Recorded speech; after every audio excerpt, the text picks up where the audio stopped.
حکومت و حکمران کسی خاص گروہ کے خلاف لڑتے ہیں، قتال کرتے ہیں اور وہ ان کے خلاف لڑتے ہیں، کیا یہ جہاد شمار ہوگا؟ چاہے وہ خوارج کے خلاف ہو یا لٹیروں کے خلاف ہو یا جو لوگوں کو لوٹتے ہیں راہزنوں ان کے خلاف ہو یا ان کے علاوہ جو لوگ ہیں، کافروں کے علاوہ جو لوگ ہیں ان کے خلاف جو لڑا جاتا ہے،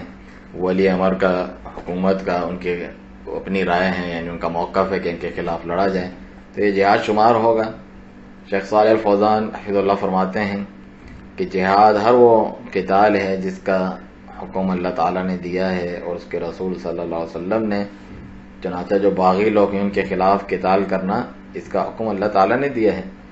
اللہ جل وعلا کا فرمان وَإِن طَائِفَتَانِ مِنَ الْمُؤْمِنِينَ اقْتَتَلُوا فَأَصْلِحُوا بَيْنَهُمَا،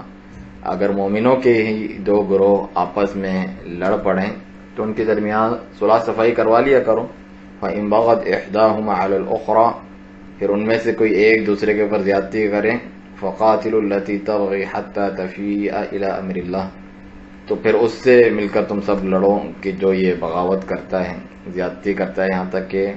اللہ کے حکم کی طرف لوٹ آئے۔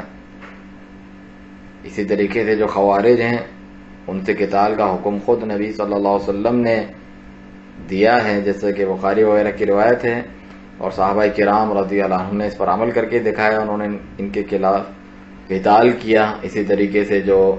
راہ کے لٹیرے لوگ ہوتے ہیں، چوروں ڈاکوں کے خلاف، کیونکہ وہ بھی باغی ہوتے ہیں، سرکش ہوتے ہیں اور امن و امان کی صورتحال کو خراب کرتے ہیں اور زمین میں فساد مچانے والے ہوتے ہیں، تو یہ تمام لوگ ایسے ہیں کہ ان کے خلاف قتال کرنا جہاد فی سبیل اللہ ہے، کیونکہ اس میں مسلمانوں پر سے ایک شر اور برائی کو دور کیا جاتا ہے۔